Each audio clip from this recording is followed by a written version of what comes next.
नमस्कार। हम लोग गीता और ज्ञानेश्वरी देख रहे हैं। आज छठवां अध्याय और 24 से 28वां श्लोक गीता का और ज्ञानेश्वरी का 375 से 390वीं ओवी। ठीक है, हम उसको ओवी कहते हैं मराठी में। संकल्प भगवान कामान त्यक्त्वा सर्वान् अशेषतः मनस्सैव इंद्रियग्रामं विनियम्य समन्ततः। 24 शनै शनै रूपमें बुद्ध्या धृति गृहीतया आत्मसंस्थं मनः कृत्वा न किंचिदपि चिन्तयेत्। यतो यतो निश्चरति मनश्चञ्चलमस्थिरं ततस्ततो नियम्य एतत् आत्मन्नेव वशं नशेत्।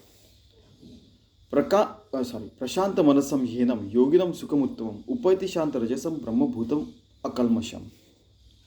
युञ्जन्नेवं यदा सदात्मानं योगी विगत कल्मषः सुखेन ब्रह्म संस्पर्शम अत्यंतम सुखमश्नुते। देखिए, हाँ, ये सारे के सारे हर श्लोक में एक ही चीज़ बताइए और सारे ओवियों में वही चीज़ बताइए कि कैसे भगवान से एक रूप होने का, उससे एक रूप रहने का। देखिए कैसे, हाँ, संकल्प भगवान का मान त्यक्त्वा, कि आपके मन में जो विचार आते हैं अच्छे रहे या बुरे रहे, बुरे है तो उसको तत्काल उससे छुटकारा पाने का, छोड़ देने का। नहीं तो क्या होता है कि एक विचार से दूसरे विचार से तीसरे विचार से लेके हम एक्शन में आ जाते हैं और बुरे काम कर डालते हैं। उसको वहीं पे पहला ही जो विचार था उससे हम लोग उसको पहले ही शांत कर दिया तो अच्छा रहता है। मनसैव इंद्रियग्रामं विनियम्य समन्ततः, तो उसको ऐसे मन को स्थिर करके अपने इंद्रिय भी फिर स्थिर हो जाते हैं। जैसे बच्चे जो रहते हैं ऐसे चॉकलेट के हम थाली लेके तो फट से उड़ाते खा लेते, ऐसा नहीं, उनको नियमन सिखाने का। अब देखिए कितने सारे वीडियो आते हैं कि जैसे घर में बहुत लोग एक आदमी उसने घर में 10-10 कुत्तों को पाल के रखा है, तो उनको पूरा एक लाइन में खड़ा करता है। वो जैसे उनके नाम लेता है, ये आके खाता है, दूसरा आता है, उनको भी नियमित कर सकते। तो हम लोग मनुष्य हम क्यों नहीं कर सकते? फिर अपने मन को क्यों नियमित नहीं कर सकते?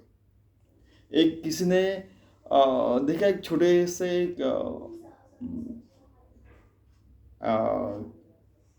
मंकी को पाल के रखा है, तो उसको जब बोलते तभी वो खाता है, नहीं तो नहीं, हाथ नहीं लगाने का नहीं। ठीक है, तो ऐसा नियमित हर कोई हो सकता है, मनुष्य प्राणी भी हो सकता है, हम भी हो सकते हैं। तो इसको नियमन क्यों करने का? अगर नियमन किया, हम अपने संकल्प विकल्प से दूर हो गए तो वो हमारे मन में आते ही नहीं। तो अगर मन में विचार नहीं रहे तो क्या रहता है? मन शुद्ध रहता है। मन शुद्ध रहता है तो हमको पूरा आर पार ऐसे दिखता है कि ब्रह्म तत्व और हम एक रूप है। इसके लिए मैंने एक उदाहरण दिया था मराठी में कि हम लोग जैसे अरुणाचल प्रदेश और वहाँ पे मैं काम कर रहा था, तो एक दिन वो जो है मेघालय का जो नदी है और वो जो तालाब है हमने देखा था। तो क्या हो गया कि हम ऐसा ऊपर से देखा तो अंदर के बड़े बड़े सफ़ेद पत्थर, काले पत्थर दिख रहे थे। तो मैंने बोला कि क्या उठाओ क्या वो? तो उसने, वो जो नाव चलाना खेवैया रहता है ना, तो उसने बोला कि साहब वो 30 फीट गहरा है, 30 मुझे 10 मीटर यानी 10 मीटर नीचे, आप नीचे जाके लाना पड़ेगा। वो इतना शुद्ध पानी, पहले तो यानी अचंभित लगता है अपने को। तो आप देखिए कि इतने शुद्ध रहा मन, तो अपने को गहरी सारी चीज़ें दिखती। तो मन तो अपने को परमात्मा क्यों नहीं दिख सकता है कि नहीं? हाँ, अगर गहरे पूरा अपने गहरे गहरे गहरे गहरे तक जाते हुए हमने देखा कि अरे यहाँ तो परमात्मा है, यहाँ पे कुछ भी नहीं है, तो आगे भी हमें अंदर बाहर परमात्मा ही दिखेगा कि नहीं? ऐसा ये इस श्लोक में बताया गया। अभी ज्ञानेश्वर महाराज क्या कर रहे हैं? इसके लिए मन को नियमन करना पड़ेगा, और मन नियमित रहा तो सारे इंद्रिय भी नियमित हो सकते हैं। और फिर मन ने कुछ विचार किया, बुद्धि ने संकल्प किया, तो हमारी देखो एक्शन शुरू हो जाती है। तो ऐसा मन, बुद्धि, चित्त, अहंकार सारा परमात्मा के तरफ लगा के हम शुद्ध शांत मन से रहते हैं, तो परमात्मा से एक रूप हो भी सकते हैं, वैसे जिंदगी जी सकते हैं, ऐसा इन्होंने कहा है।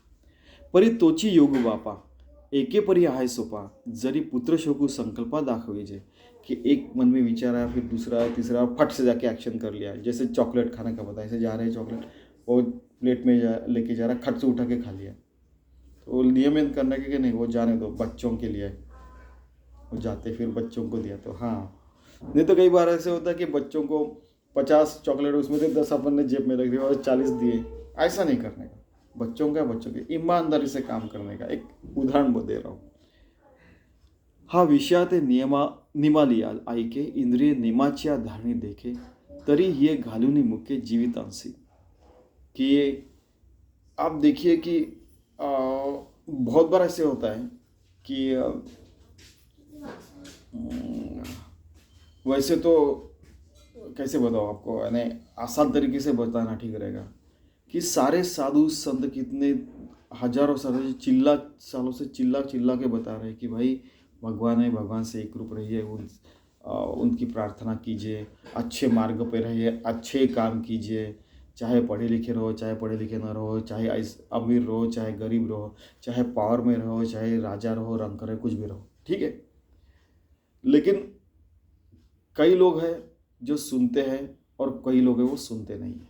तो क्या होता है, जो सुनते हैं वो इस मार्ग पे चलने लगते हैं, जो सुनते नहीं वो पूरा अपने यानी ऊर फुटेस, तो इसका मतलब कि अपनी छाती है फूटने तक वो बहुत सारे उपभोग भोगना चाहते हैं और उसके पीछे लग जाते हैं, ठीक है। तो वैसा हमें करने का नहीं, हमें अच्छे मार्ग पे रहने का है। ऐसे वैराग्य हे करी तरी संकल्पाची सरे वारी सुखे धृतीचा धवळारी बुद्धि नांदे। कि थोड़ा सा तो वैराग्य चाहिए इस मार्ग के ऊपर चलने के लिए, नहीं तो मुझे ये चाहिए, वो चाहिए, ऐसा करना है, वैसा करना है, इसको तो अंत ही नहीं है कि नहीं।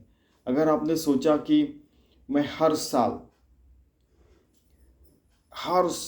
धूप काले में, ठंडी में मैं बर्फ में खेलने को जाऊंगा, इस देश में उस देश में, और धूप काले की छुट्टी में यहाँ जाऊंगा वहाँ जाऊंगा, अरे कितना जाएगा, क्या क्या करेगा। देह मन बुद्धि को एक लिमिट रहती है, और इसमें सारी एनर्जी हमने गवा दी तो हम हमारी साधना कब करेंगे, बराबर है कि नहीं। तो इसलिए अपनी बुद्धि जो रहती है उसको भी अच्छा नियमन करने का, मन को भी अच्छा नियमन करने का, अपने सारे देह बुद्धि आत्मा सारे यानी ऑर्गन्स को यानी अच्छा नियमित करने का। कई बार ऐसे देखा गया है कि अगर मिलिट्री वाले जो रहते हैं उनको एक नियमितता से चलने की आदत रहती है, अगर उनमें सात्विक गुण आ गए तो उनको राम बनने में ज़्यादा समय नहीं लगता। सात्विक गुण, सात्विक आहार, सात्विक विचार, सात्विक है।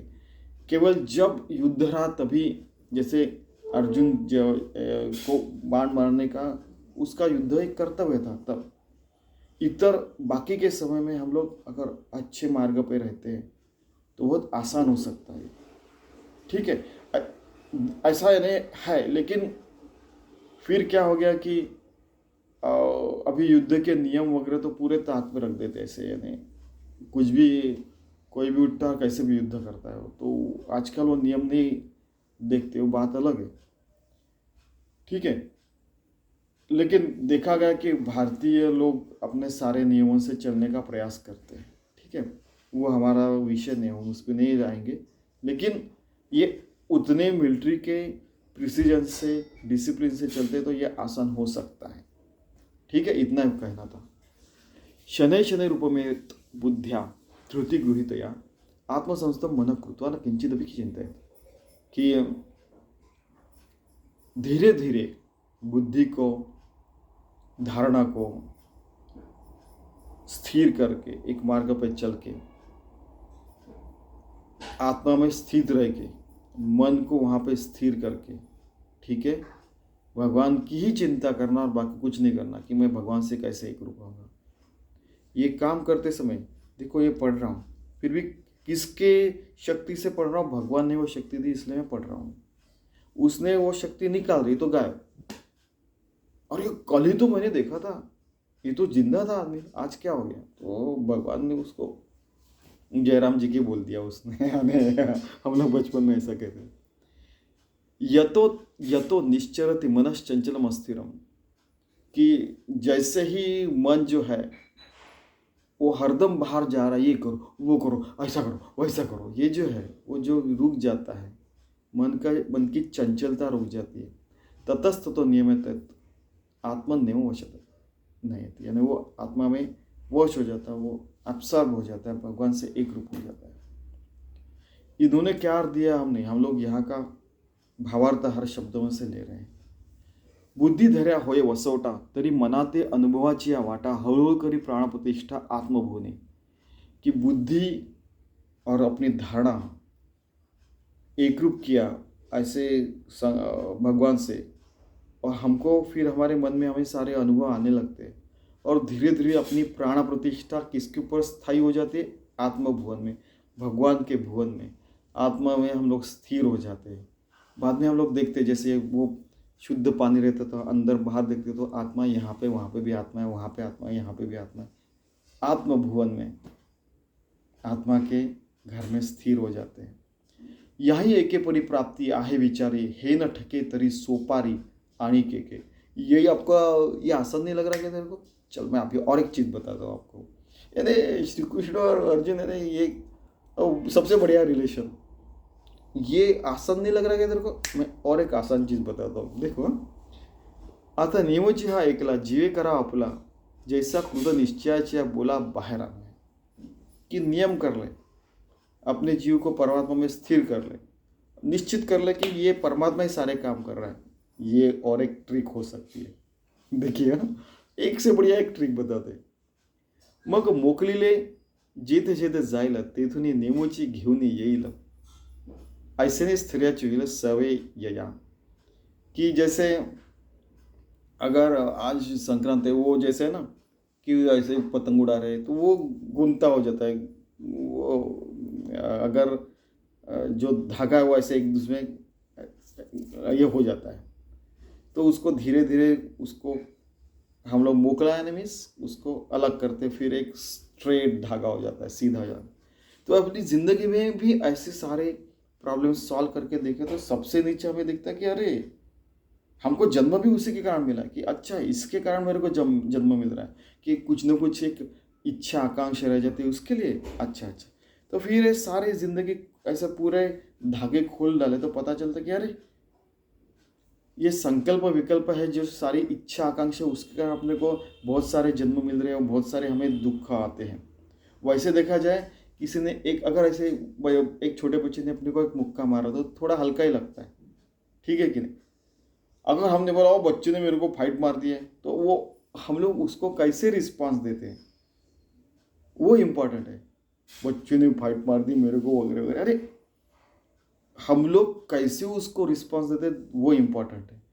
हल्के से लेने का, अरे बच्चा ही है उसको कुछ समझता नहीं वगैरह वगैरह, ठीक है ना। अपने घर का 2 साल का बच्चा, उसने अपने को अगर यहाँ पे ऐसे इसमें हाथ में लिया, उसने कभी कभी हाथ में वो टट्टी कर देता है या तो एक पैर मार देता है कि नहीं, तो हम उसको बुरा मानते हैं क्या? नहीं। वैसे ही इस दुनिया में रहते समय समझने का, अरे बेचारा अनजाना आदमी है, उसने कुछ भी बोल दिया, ऐसा लेके ये दुनिया को बच्चा समझ के छोड़ देने का, अपने मार्ग में रहने का। देखो कितने सारे उपाय बता रहे हैं श्री कृष्ण भी बहुत, उसी के कारण वो सबसे महान योगी हो गए कि नहीं, कि उन्होंने इस तरीके से देखा। जन्म से पहले उनके मामा उनको कंसुमा मारने को तैयार थे, फिर भी सबसे बड़ी योगी हो गए। ठीक है, बाद में देखते हैं। प्रशांत मनसम हीनम योगिनम सुखम उत्तमम उपैति शांत रजसम ब्रह्मभूतम अकल्मशम, कि ऐसा प्रशांत मानस करके एकदम शांत मन होने के बाद योगी जो होता है अपने उत्तम सुख में रहता है। उपैति शांत रजसम ब्रह्मभूतम अकल्मशम, कि वो ब्रह्मभूत हो जाता है, खुद शांत रूप हो जाता है। उसी को शांत कहते हैं, उसी को शांति कहते हैं। वो जो आदमी जो योगी है उसी को शांति कहते हैं, उसी को सुख कहते हैं, उसी को परमात्मा कहते हैं। उसके बाद में परमात्मा तो ये है, शांति तो यही है कि शांत रस यही है, परब्रह्म यही है, आत्मा यही है, क्योंकि भगवान से एक रूप हो गया। जो भगवान से एक रूप हो गया उसी को तो भगवान कहे कि नहीं। अरे इतना बढ़िया बताया गया यहाँ पे। ये ट्रांसलेशन देखने की मुझे नहीं लगता ज़रूरत है ना। 27, ठीक है। तो वो कह रहे हैं कि आप सारे गुणों के परे चले जाते हैं, सत्व रजो तमो गुणों से परे हो जाते हैं। उनके जो मूल जो रहते हैं, जिसके कारण इच्छा आकांक्षा रहते हैं, जिसके कारण हम गढ़े हुए रहते हैं और हमको 184 फेरे हमें लेने पड़ते, 84 लक्ष्य योनियों से जाना पड़ता, उसके हम परे चले जाते हैं फिर, ठीक है। ऐसा कुछ ट्रांसलेशन होगा यहाँ पे, ठीक है। पाठी केतुलेने एके वेळे तया स्थैर्याचे निमळे आत्मस्वरूपात जवळे येईल सहजे, कि हम लोग जैसे आगे जा रहे हैं, परंतु ने पाठीमोर होता कि हम लोग पीछे मुड़ के देखते तो कुछ भी नहीं रहता है कि नहीं। वैसे हम आगे ज़िंदगी जा रहे हैं, पीछे मुड़ के देखा तो केवल क्या रहती है, हमारी यादें वगैरह रहती है, बाकी कुछ भी नहीं रहता। तो इसका मतलब वो भगवान को समर्पित हो चुके हैं, सच पूछा जाए तो, ठीक है। वो समर्पित हो चुके, लेकिन आपने समर्पित किया कि नहीं, वो भी इम्पोर्टेंट है कि भाई हाँ, जो भी ज़िंदगी जाऊँ आपको समर्पित है। फिर अपने पीछे में कुछ भी, फिर एक भी सिनेमा नहीं रहा, मूवी नहीं रही, चलचित्र नहीं रहा। हाँ, पीछे मैं मुक्त हूँ, आगे में मुझे मुक्ति दिख रही है, ट्रांसपेरेंट से दिखता है बिल्कुल, ठीक है क्या। तया ते देखून अंगा घडेल, तेथं अद्वैती द्वैत बुडेल आणि ऐक्य तेजी उघडेल त्रैलोक्य है, कि अपना अंग मैंने लास्ट टाइम बताया था कि असली बॉडी, असली अंग जो है परमात्मा है। इसको देह कहते ही नहीं है, देह ये है परमात्मा। चिल्ला चिल्ला के बता रहे हैं, देखो अद्वैत, अपना द्वैत क्या है कि मैं देह हूँ और ये परमात्मा है। अरे बाबा, ये देह भी परमात्मा है, वो भी परमात्मा है, अंदर भी परमात्मा है, बाहर भी परमात्मा है। ऐसा द्वैत चला जाता है। आणि ऐक्य तेजी उघडेल त्रैलोक्य है, पूरा त्रैलोक्य में एक ही तो है, कहाँ पर त्रिलोक कहाँ दिख रहा है। इसके लिए मैंने एक मराठी में एक उदाहरण बताया था कि एक बच्चे रहते ना, उनको लगता है यस मेरे को सबसे ज़्यादा नॉलेज है, 10-12 साल के, हमारे समय तो 15-15, 18-18 साल में बच्चे ही कहते थे, शुद्ध मन के रहते थे सारे लोग ना, भगवान की कृपा से। तो आने वाला एक स्वामी जी थे, उनको बोला कि चलो हम वाद विवाद करते, किसके ऊपर, तो बोले कि ब्रह्मम सत्यम जगत मिथ्या, ठीक है चलो करते बोले। तो 2-4 बच्चे आए ऐसे, मैं भी था उसमें, कि फिर उसने बोला कुछ कि देखिए ये सारा जग है, देखो हमको कितनी तकलीफ होती है, आपको तो पढ़ाई नहीं करनी पड़ती, हमको पढ़ाई करनी पड़ती है, हमको मार भी खाना पड़ता है हमने अगर पढ़ाई नहीं की तो। अच्छा। तो फिर उन्होंने बोला कि पढ़ाई की नहीं तो मार किसको खाना पड़ता है, तो बोला वो लड़का बोला कि उसको। तो फिर ये प्रॉब्लम किसने निर्माण किया, तो उसने। तो वो बोला कि हाँ बना, पढ़ाई करके जो प्रॉब्लम नहीं रहेगा। हाँ, तो ऐसा करते करते उन्होंने प्रूव करके बताया कि ये दुनिया किसने निर्माण की है, तो आपने की है। ये अस्तित्व, मुझे तो अस्तित्व में नहीं दिखती, उन्होंने बोला। उन्होंने वो स्टैंड लिया, बाकी हम लोग स्टैंड ले रहे थे कि नहीं, हम लोग दोनों वाला स्टैंड ले रहे थे ना। तो फिर उन्होंने बोला कि नहीं, ये दुनिया आपने निर्माण किया, आपके मन के कारण ये दिख रही है, आप चले जाने के बाद भी तो ये रहेगी या नहीं रहेगी, आपको क्या फर्क पड़ने वाला है। निर्माण तो आपने किया, आपके मन ने सारी दुनिया निर्माण की है। तो फिर बोले, फिर वो हाँ वो वाला एग्जाम्पल है ना, ऐसा चिमटा लेने का वाला। हाँ, वो तो तकलीफ तो बॉडी में है, तो उसको तो तकलीफ होने वाली। अपने न्यूरॉन्स जो रहते हैं, तो न्यूरोलॉजिकल डिसऑर्डर नहीं है, देर इज न्यूरोलॉजिकल ऑर्डर है। यहाँ पे चिमटा लेने के बाद 200 किलोमीटर की स्पीड से यहाँ पे जाके लगता है बंदे आ करता है आदमी।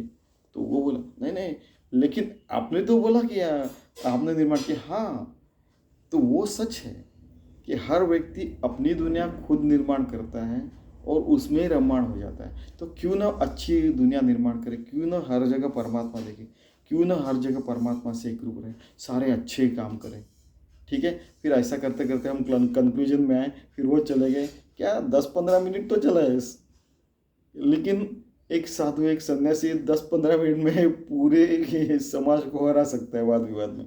ये हमको पता चल गया कि वो असली साधु रहना चाहिए बस, ठीक है। और वो उनका किसी को नाम भी नहीं पता, सच पूछा जाए तो। और ऐसे अननोन साधु सन्यासी इतने हैं भारत में, अननोन लोग जो परमात्मा प्राप्ति कर चुके हैं ऐसे, और वो लोगों के सामने आना भी नहीं चाहते। पता नहीं कि वो अननोन रहना चाहते, अपना कंट्रीब्यूशन करते रहते, लेकिन वो ठीक है. स्वतः ते देखून अंगा घडेल तेथ अद्वैत द्वैत बुडेल आणि ऐक्यतेची उघडेल त्रैलोक्य. ठीक है, अपना द्वैत भाव अद्वैत में घुल मिल जाता है, फिर परमात्मा से हम एक रूप हो जाते हैं. आकाशी दिसे दुसरे ते अभ्र जय विरे ते गगनची का भरे विश्व जैसे. जैसे आकाश में अभ्र यानी कि बादल आते रहते, वो आते हैं, या तो वो नष्ट हो जाते हैं, या तो बारिश आती है, या तो वो आगे चले जाते हैं, या तो उनकी भाप बन जाती है, जैसे नष्ट हो जाते हैं इसका मतलब. वैसे ही अपने मन में सारे विचार आते हैं, वो सारी चीज़ें होती रहती है, पिछले जन्म आगे के जन्म ये सारी चीज़ें होती रहती है. ठीक है, और बहुत सारे संकल्प विकल्प आते हैं, अपना झगड़ा जुगड़ा क्या क्या रहता है, वो बहुत कुछ चलते रहता है ना ज़िंदगी में. कई लोग हैं बचपन में एक बार झगड़ा करते और ज़िंदगी भर हाथ याद रखते, अरे क्या पढ़ा उसमें यार. उसी कारण देशों के युद्ध भी होते हैं, ये फालतू चीज़ों में पढ़ने का नहीं. ठीक है, क्यों ना हम सारे लोग एक होके चंद्र मंगल और परे परे जाते हैं, अच्छी सारे वहाँ की चीज़ें ढूंढते हैं, यहाँ की अच्छे सबको अच्छा शाश्वत विकास लक्ष्य प्राप्त करते, तो क्यों ना ऐसा करें. अब ये सोचिए एक बार. ठीक है, तो जैसे अभ्र घुल मिल जाते हैं, फिर क्या रहता है, आकाश ही रहता है. वैसे अपने मन में बहुत सारे विचार आते हैं, बहुत सारी चीज़ें होते हैं, फिर भी हम लोग भगवान से एक रूप है, तो वो चले जाते हैं और हम भगवान से एक रूप ही रहते हैं. चाहे अभी अपना देह भी गिरे, कुछ भी हो, फिर भी हम भगवान से एक रूप रहते हैं. तैसे चित्त लया जाए आणि चैतन्याची आगवे होय, ऐसी प्राप्ति सुखोपाय आहे. ऐसा चित्त भगवान से एक रूप हो जाने के बाद हमें परम सुख की प्राप्ति होती है, और हम चैतन्यमय हो जाते हैं. और इसीलिए ज्ञानेश्वर महाराज का चित्त विलासवाद है कि हम लोग चैतन्य से भरे हुए हैं. सत चिदानंद, सत चित्त आनंद स्वरूप है, ऐसा उनका कहना है. और वैसे हम हो जाते हैं, तो परमात्मा से होने के बाद हम परमात्मा हो जाते हैं. ठीक है, हमारी काय चैतन्यमय हो जाती है, ऐसा वो कह रहे हैं. युंजन एवं सदात्मानम योगी विगत कल्मशः सुखेन ब्रह्म संस्पर्शम अत्यंतम सुखमश्नुते. कि इसका अर्थ यह है कि हरदम मन भगवान से एक रूप करने वाला जो योगी रहता है, वो पाप पुण्य के परे चला जाता है, और जो ब्रह्म साक्षात्कार आत्म साक्षात्कार है उसके सुख में हरदम रहता है. तो वो अपना 1% 99% वाला जो है कि 1% से सारा काम हो रहा है ज़िंदगी का, तो 99% भगवान से एक रूप रखो ना. 2% तो छोड़ ही दो, हमारे में बहुत इनफाइनाइट कैपेबिलिटीज़ रहती है वैसे देखा जाए तो. ठीक है, कि युंजन देवम कि भगवान से एक रूप होने के बाद सदात्मा, सदा आत्मा से योगी एक रूप रहता है, और अपने संकल्प विकल्प और सारी चीज़ों के परे चला जाता है, वो पाप पुण्य के, और सुख में अपना भगवान के सुख में एक रूप रहता है. अभी ज्ञानेश्वर महाराज क्या कर रहे हैं, या सोपिया योग स्थिती उकलू देखिला का बहुती संकल्पाच्या संपत्ति रुसोनिया. कि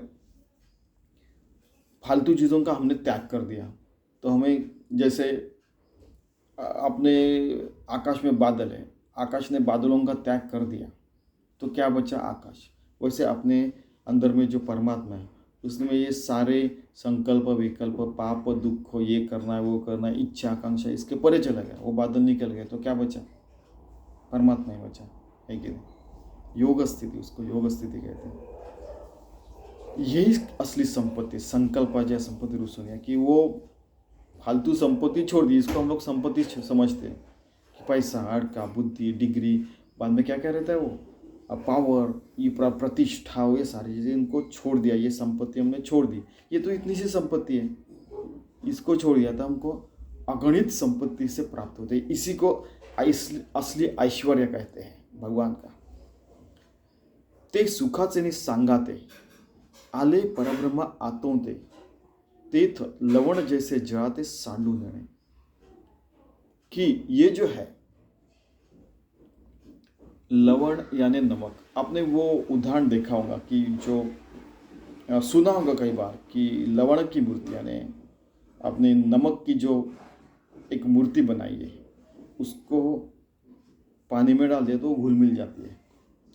वैसे हम साधना के बाद लवण की मूर्ति समान हो जाते हैं, और जब साधना का तेज बढ़ता है, साधना और गहरी होने लगती है, तो वो गहरे पानी में जाके घुल मिल जाता है, अपना जीव परमात्मा में विलीन हो जाता है हरदम के लिए। याद रखना है कि कहाँ पे आया है, तो ये ज्ञानेश्वरी में 388वीं 388वीं ओवी है। याद रखना 28 श्लोक का जो गीता का 6वें अध्याय का 28 श्लोक है वहाँ पे।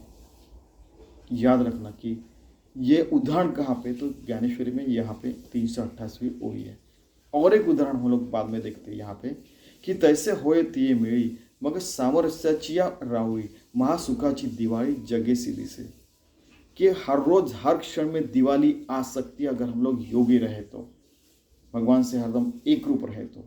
ये महासुखाची दिवाली, ये 389, ठीक है, 89, जैसे आप हम लोग बचपन में कहते थे 79, ठीक है, कि क्योंकि 89 और 79 में फ़र्क चाहिए ना, 79 और 79 पता है ना, वो उसके कारण। तो 389, 388 और 389 में वो लवण वाली मूर्ति यानी नमक की मूर्ति पानी में घुल मिल जाते, वैसे हमारा जीव परमात्मा में घुल मिल जाता है, और हर क्षण में दिवाली हमारे आ सकती है अगर हम लोग योगी रहे तो। ये 379वीं ओवी है। तैसे होय ते मेळी मग सामरस्याची रावळी महासुखाची दिवाळी जगेसी दिसे, कि आपलं अपने अंदर में जो जग है, जो है जन्म गम है गमन करना, कि अपने मन में एक विचार जन्म लेता है और गमन करता है, वो सारी चीज़ें भगवान से हमारा जीव एक रूप होने के बाद मन बुद्धि आत्मा सब कुछ, तो वहाँ पे सारे संकल्प विकल्प वहीं पे आते हैं, वहीं पे वो घुल मिल जाते हैं। तो वहाँ पे ये अंदर भी परमात्मा आज भी परमात्मा दिख रहा है, तो हमें हर क्षण दिवाली तो रहेगी ना, आनंद ही रहेगा ना। सच्चिदानंद परमात्मा से एक रूप होने के बाद हम लोग सच्चिदानंद रूप हो जाते हैं, चैतन्यमयी काया हो जाते, चैतन्यमयी मन बुद्धि सब कुछ हो जाता है, अपनी वाणी भी चैतन्यमयी हो जाती है, आँख कान सब कुछ, चलना बोलना फिरना सब कुछ चैतन्यमय हो जाता है, ठीक है। ऐसे आपुले पायवरी चालेचे आपले पाठीवरी हे पार्था नागवे तरी आ नाही के। तो इसी का उदाहरण लोकमान्य तिलक ने कहा था कि ये जो ये उसका अर्थ मैं बताता हूँ कि एक बार किसी ने लोकमान्य तिलक को कहा था कि आप तो बड़े महाज्ञानी समझते, आपको इस तरीके से कुछ बोला उन्होंने, और बोले कि आप तो पैर पे चलते, पूना में तो आपको पता है अति बुद्धिमान लोग भी रहते हैं, अच्छे और बुरे भी हर जगह रहते हैं, तो एक आध दो तो रहते हैं ना, इवन राम के ज़माने में एक आध दो भले बुरे लोग तो रहते, भले तो अच्छे ज़्यादा लोग रहते, बुरे एक आध दो तो हो ही रहे, उनकी प्रकृति से वो बर्ताव कर सकते हैं। फॉर एग्जाम्पल दे रहा हूँ, तो आप चलते हो तो नीचे में आपके पैर के नीचे कई सारी चींटियाँ मरती होंगी, बैक्टीरिया वायरसेस भी मरते होंगे, ठीक है। उस समय नए निकले थे ना वायरसेस, बैक्टीरिया का डिस्कवरी हुआ था हुक्स के वो माइक्रोस्कोप के कारण। तो उन्होंने क्या जवाब दिया कि ऐसा कीजिए, कल से आप अपने खुद के पैरों के ऊपर अपने सर के ऊपर पैर रख के चलते फिरते रहिए, क्योंकि आपके पैर जमीन पे नहीं गिरने चाहिए, तो आपके सर के ऊपर रखे पैर चला कीजिए, बोला उन्होंने। तो उसी तरीके से वो मजाक में बोला था, लेकिन यहाँ पे ये सीरियसली ये चीज़ बता रहे हैं कि अपने पैर पीठ के ऊपर रख के चल रहे हैं। इसका मतलब है कि हमारे ऊपर हावी हो चुका है मन बुद्धि आत्मा के ऊपर, और हमने परमात्मा प्राप्ति कर चुकी है। ऐसे आप हो जाते हैं जब परमात्मा से एक रूप हो जाते हैं। देखिए इनका कहने का मतलब आपको, वो जैसे बलि राजा को विष्णु की वो आपने वो देखा होगा कि वो उसको पाताल लोक में भेज देते और वो पृथ्वी के ऊपर अपना पैर रख, वैसे क्या होता है कि हमारे सारे संकल्प विकल्प और ये सारा जन्म मरण का फेरा उसके ऊपर पैर रख के उसको नष्ट करके फिर हम परमात्मा से एक रूप हो जाते हैं, ऐसा इनका कहना है। चलिए आपले पाठीवर, इसका मिनिंग इन्होंने दिया है कि आपल्या पायाने आपल्या पाठीवर चालण्यासारखे, कि अपने पीठ के ऊपर पैर रख के चलने जैसे हो गया, कि इसका मतलब हम लोग हावी हो जाते हैं, बुराई के ऊपर अच्छाई की जीत जैसे बोलते हैं, तो अपने अंदर की ये सारी चीज़ों से हम लोग परे हो जाते हैं और भगवान से एक रूप हो जाते हैं। उसका कॉन्वर्स भी ट्रू है, उसका उल्टा मीनिंग भी यही है कि ये पहले और ये पहले रखा, तो हम लोग हावी होने के कारण उनके ऊपर हम लोग परमात्मा प्राप्ति करते, उसका उल्टा भी सही है कि ये हमें परमात्मा प्राप्ति हो इसलिए हम उसके ऊपर हावी होते हैं। कितना बढ़िया! ज्ञानेश्वर महाराज जैसे इतना इंटेलिजेंट रहना बहुत, इट्स इम्पॉसिबल। किस लेवल पे बात करते देखिए, जबरदस्त। तो ऐसा हम लोगों ने योगी होने का प्रयास करने का, यानी ऐसा प्रयास करना चाहिए और योगी बनना चाहिए, जिसके कारण ये उदाहरण जो है कि नमक की मूर्ति पानी में जाके एक रूप हो जाती है, घुल मिल जाती है, वैसे हमारा जीव नमक जैसे होके पानी में मिल जाके परमात्मा में एक रूप होना चाहिए, जिसके कारण महासुखाचित है। हम हर क्षण हर घड़ी परमात्मा से एक रूप होके सच्चिदानंद रूप स्वरूप हरदम जान के हरदम अखंड आनंद में रह सकते हैं।